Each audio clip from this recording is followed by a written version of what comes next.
नमस्कार दोस्तों, राधे राधे। कैसे आप सब? आई होप कि आप सब काफ़ी अच्छे होंगे और आप सबकी जो इंटरव्यू की प्रिपरेशन होगी काफ़ी अच्छे से चल रही होगी। दोस्तों, आज हम लोग इस वीडियो में बात करेंगे central bank of India credit officer के इंटरव्यू क्वेश्चंस के बारे में। और मैंने जब इंटरव्यू दिया था आईडीबीआई पीजीडीबीएफ का, तो उस समय मुझसे किस तरह के क्वेश्चन जो है पूछे गए थे। क्योंकि central bank of India credit officer का जो एग्ज़ाम हुआ है वो पीजीडीबीएफ कोर्सेज करा के ही आपको ज्वाइन कराएगी। इसलिए हम लोग देखते हैं कि आईडीबीआई के अंदर पीजीडीबीएफ के कोर्सेज के लिए जो क्वेश्चंस पूछे गए थे और क्रेडिट ऑफिसर्स के लिए स्पेशली जो क्वेश्चंस पूछे जा सकते हैं सीबीआई के अंदर, उसके बारे में हम लोग डिस्कस करेंगे। तो एक इंटरव्यू का जनरल प्रोसेस होता है। जब आप एंटर करते हैं तो सबसे पहला क्वेश्चन यही देखने को मिलता है, इंट्रोड्यूस योर सेल्फ। तो मुझसे भी सबसे पहला क्वेश्चन ये पूछा गया था, इंट्रोड्यूस योर सेल्फ। तो मैंने अपने बारे में जो चीज़ें भी हो सकती थी मैंने बताया। मेरा मोटिव था, जब मैं अपना इंट्रोडक्शन वगैरह दे रहा हूँ तो अपने प्लेसेस की तरफ मूव करा के लेके आऊँ, और मेरे साथ एक्चुअली में वही हुआ। बट चीज़ें क्या हुई कि जैसे ही उन्होंने पूछा कि अच्छा चलो तुम चंपारण से हो, तो बताओ चंपारण में फेमस क्या है। तो देखो चीज़ें क्या होती है, आप जो सोच के जाते हो और एट अ टाइम जो होता है प्रेजेंस ऑफ माइंड जो वर्क करता है वही चीज़ें जो होती है इम्पोर्टेंस रखती है।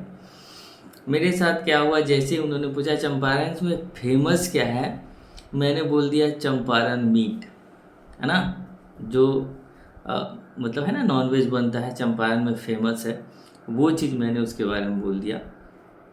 तो उन्होंने बोला कि चंपारण मीट। तो हाँ, मैंने बोला कि सर मैंने जब से जन्म लिया तो सबसे पहला टेस्ट जो है मेरे ज़बान पे वही गया था, इसलिए मुझे सबसे पहले वो इफ़ेक्ट करता है। फिर मैंने महात्मा गांधी के चंपारण सत्याग्रह आंदोलन के बारे में उन्हें एक्सप्लेन किया। तो उन्होंने बोला कि हाँ चलो ठीक है। उसके बाद एक क्वेश्चन जो है पूछे गए थे मुझसे कि आईडीबीआई के मेजर प्रोडक्ट्स के बारे में आप बताइए, है ना। तो वो मैंने बता दिया था जो भी मैं पढ़ के गया था उसमें। उसके बाद एक क्वेश्चन जो है मोस्ट इम्पॉर्टेंट क्वेश्चन, जो आप लोग भी जब क्रेडिट ऑफिसर के लिए इंटरव्यू देने के लिए जाएंगे तो पूछा जाएगा कि पीजीडीबीएफ के कोर्सेज के थ्रू, है ना, जैसे आप सीबीआई क्रेडिट ऑफिसर का एग्ज़ाम दे रहे हैं, दिए हुए हैं, रिजल्ट आएगा, इंटरव्यू देने जाएंगे, तो आपसे ये भी पूछा जाएगा, हो सकता है कि आपने जो एग्ज़ाम दिया है तो पीजीडीबीएफ कोर्सेज के थ्रू क्यों मतलब जॉब ज्वाइन करना चाहते हैं। कि जनरल बैंकिंग जो एग्ज़ाम्स होते हैं, जैसे आईबीपीएस लेती है, चाहे एसबीआई लेती है, उसके थ्रू आप क्यों नहीं गए, या क्यों इसे क्यों सेलेक्ट कर लिया, इस एग्ज़ाम को क्यों सेलेक्ट कर लिया। और साथ साथ ये भी उन्होंने पूछ दिया कि इसमें तो आपको कोर्स फी वगैरह भी देना होगा, 1 साल पढ़ना होगा, उसके बाद फिर आपकी ज्वाइनिंग होगी, तो इतने समय में तो आप दूसरा जॉब जो है आप मतलब दूसरे प्रोसेस के थ्रू आप बैंक में जॉब ले सकते थे। तो बड़ा ही सोच समझ के आप आंसर दीजिएगा। मैं एक चीज़ें बोलूँ तो जितना ज़्यादा रियल आंसर्स दोगे, जो रियलिटी है उसके बारे में आंसर्स दोगे, तो वो ज़्यादा इफ़ेक्ट करता है। देखो चीज़ें क्या है, जब मैंने ये इंटरव्यू मैंने दिया था उस समय एज अ एडॉक मैं वर्क कर रहा था यूनिवर्सिटी के अंदर, ठीक है, as a assistant professor ad hoc मैं उस समय वर्क कर रहा था। तो मेरे पास जो रियलिटी थी मैंने बता दिया उनको कि मैं ऐसे ऐसे वर्क कर रहा हूँ, और मैं अदर जो है मतलब बैंकिंग वगैरह का भी, या प्रोफेसर्स के जो भी यूनिवर्सिटी में प्रोफेसर्स होते हैं उनका भी एग्ज़ाम्स वगैरह देते रहता हूँ। तो जैसे ही मुझे जो जॉब लग जाएगा, जैसे मेरा 2 प्रेफ़रेंसेस है, फर्स्ट प्रेफ़रेंसेस टीचिंग है, सेकंड प्रेफ़रेंसेस जो है बैंकिंग है। तो वो चीज़ें मैंने कंप्लीटली उसको उनको जो है एक्सप्लेन कर दिया।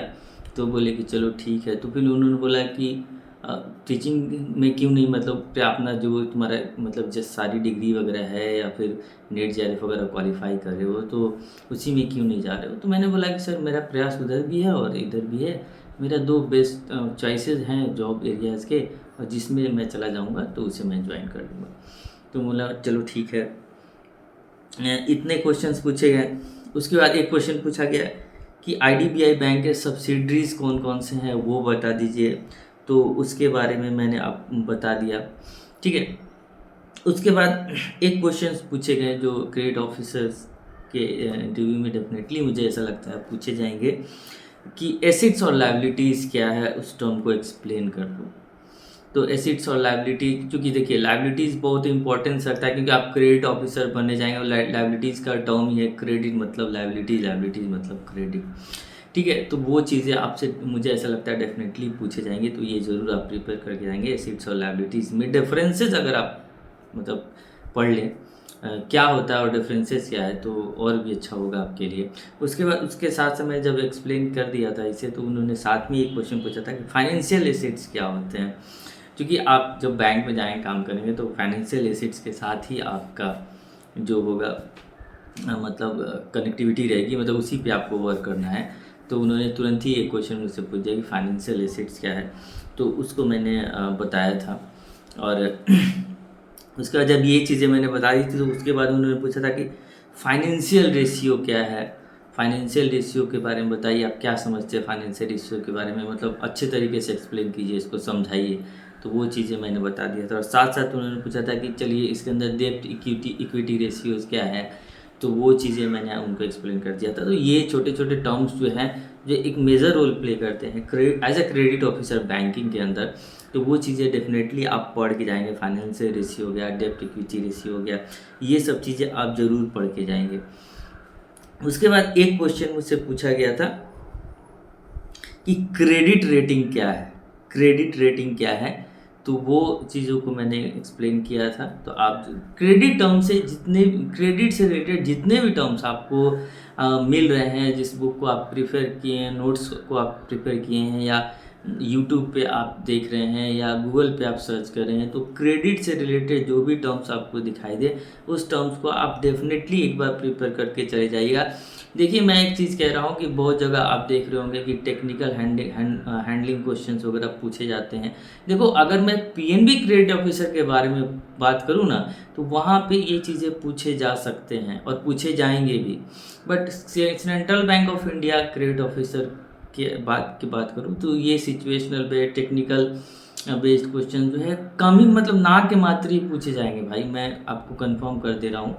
उसका रीज़न ये है कि आपको पीजीडीबीएफ कोर्सेज करने हैं, और वहाँ पे सारी चीज़ें आपको with the subjects, with the situations, with the examples, आपको सारी ईच एंड एवरीथिंग जो है वहाँ पे एक्सप्लेन करी जाएगी। तो आप इसके लिए परेशान ना हो। अगर आपको सामने दिख जाता है जो भी क्वेश्चंस, उसको डेफिनेटली आप पढ़ के जाओ। मैं ये नहीं कह रहा हूँ कि पढ़ के ना जाओ, बट मैं ये कह रहा हूँ कि आप छोटे छोटे जो टर्म्स है क्रेडिट से रिलेटेड, उसको डेफिनेटली कवर अप करके जाओ भाई। वहाँ से क्वेश्चंस आएंगे ही आएंगे, मैं इसको श्योर शॉट आपको कह सकता हूँ।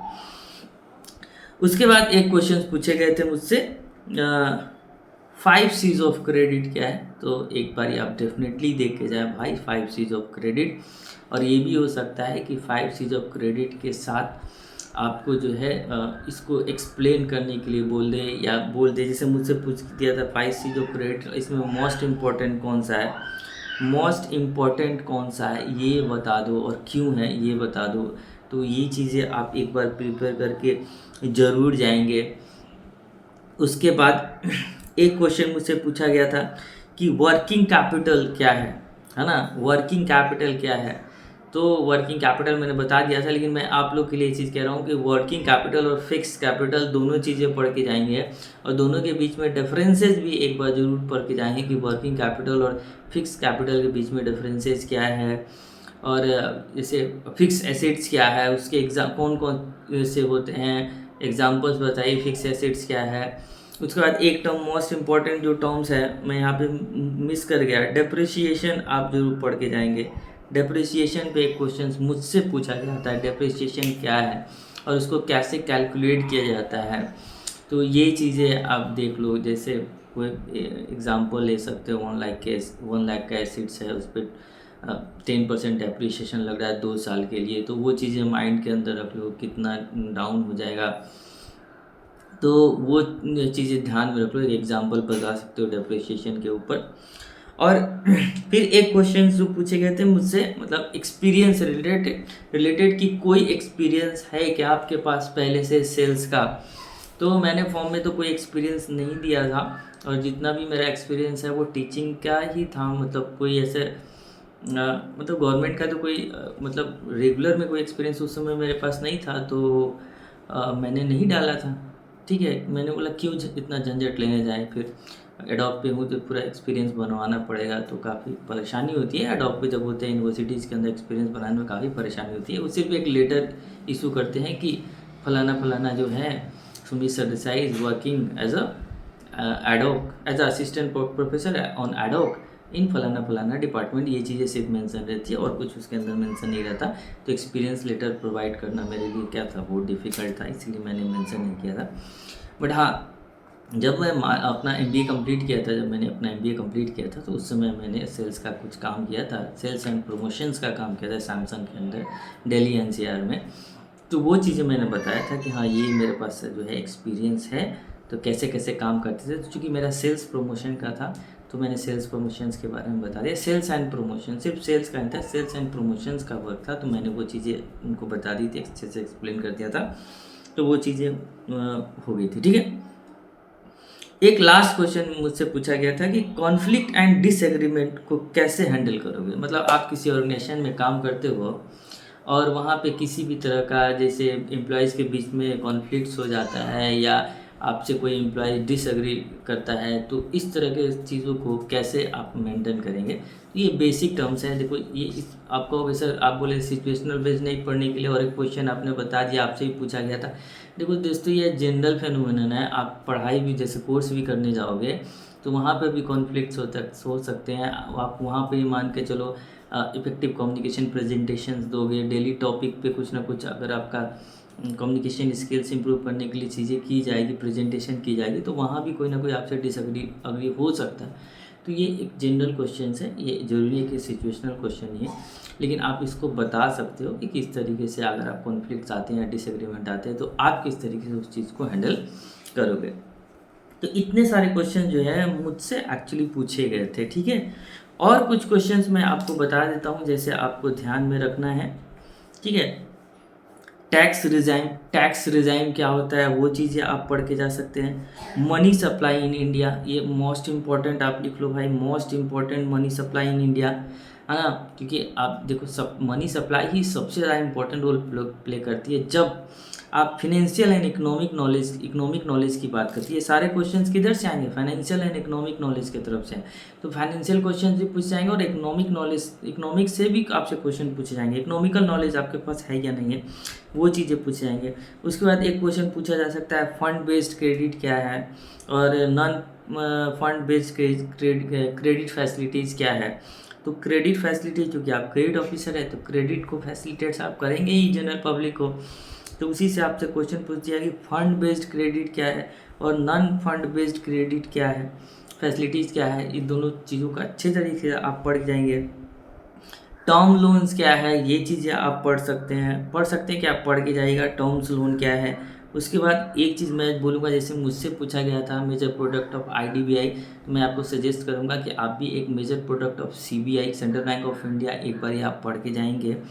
या फिर ये पढ़ लेंगे कि सेंट्रल बैंक ऑफ इंडिया जो है क्रेडिट पे कैसे वर्क करती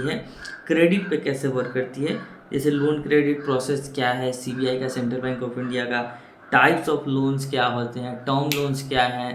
तो ये सारी चीज़ें जो है बेसिक टर्म्स जो है आप डेफिनेटली पढ़ के जाएंगे कि पीजीडीबीएफ में जब आप कोर्सेज करने जाएंगे तो ये सारी चीज़ें आपको देखने को मिलेगी।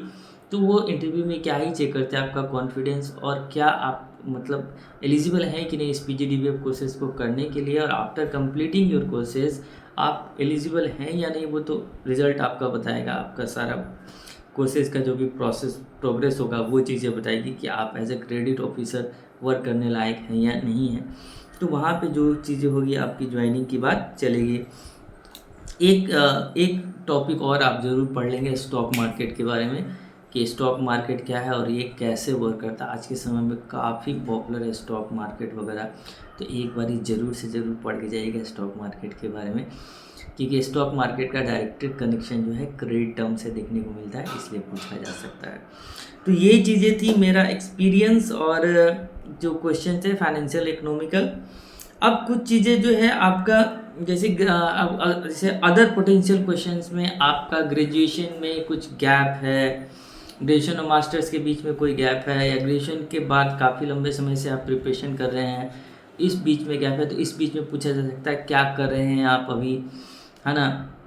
तो वो सारी चीज़ें मैं एक चीज़ कर वो बताऊंगा यार, मैं आपको सजेस्ट करूंगा, रिक्वेस्ट भी है मेरा कि गलत चीज़ें नहीं बताना, जो बताना होगा सही चीज़ें बताना, क्या कर रहे हो क्या नहीं कर रहे हो। अगर प्रिपरेशन कर रहे हो तो कहना प्रिपरेशन कर रहे हैं, बहुत समय से मैं प्रिपरेशन कर रहा हूँ, लगातार इसमें लगा हूँ। तो तुमसे हो सकता है पूछ सकता है अपने लाइवलीहुड के लिए क्या कर रहे हो, अपने जीवन यापन के लिए क्या कर रहे हो। तो तुम कुछ भी चीज़ें बताते हैं यार, ट्यूशन पढ़ा रहे हैं, कोचिंग में पढ़ा रहे हैं, ताकि मेरा टाइम इधर उधर ना बढ़ के सारा टाइम जो है पढ़ाई में लगे। और चूँकि मैं ट्यूशन कोचिंग पढ़ाता हूँ, मैथ्स वगैरह पढ़ा देता हूँ, बच्चों को रीजनिंग पढ़ा देता हूँ, तो मेरा मैथ्स और रीजनिंग का भी प्रैक्टिस जो है होते ही रहता है। ठीक है, तो ये चीज़ें ज़रूर से ज़रूर आप मतलब ध्यान में रखेंगे, ताकि जो है आपकी जेन्युइनिटी, आपकी ऑनेस्टी जो है और आपका कॉन्फिडेंस जो है सामने वाले को दिख सके। एक लास्ट सजेशन मैं आप लोग को दूंगा दोस्तों कि बी कॉन्फिडेंट। आप जिस टोन में बात कर रहे हैं, आप कोशिश करना कि उसी टोन में लगातार अपने सारे इंटरव्यू को कंप्लीट करें। जो भी 10 मिनट 15 मिनट का आपका इंटरव्यू होगा, that shows your confidence level toward the interview. That is very important point to be note down for your selection in the central bank of India as a credit officer. It's very important. तो आप चीज़ों को ज़रूर से ज़रूर इस चीज़ को maintain करके रखेंगे। दूसरी चीज़ें, जितने भी क्वेश्चंस मैंने बताए हैं, I am actually not giving the guidance of the questions, है ना, which should be ask in the interview of credit officer central bank of India. But अगर किसी को लगता है कि whatever the questions we have discuss in this video only, अगर आपको लगता है कि आपको आंसर्स चाहिए, स्पेसिफिक आंसर चाहिए, तो प्लीज़ कमेंट बॉक्स में आप डालिए। मैं डेफिनेटली एक वीडियो बनाकर जितने भी क्वेश्चंस मैंने आज यहाँ डिस्कस किए हैं, वो सारे क्वेश्चंस के आंसर्स 1 बाय 1 और किस तरीके से आपको आंसर्स करने हैं, वो सारी चीज़ें एक वीडियो के अंदर मैं डेफिनेटली डाल दूँगा।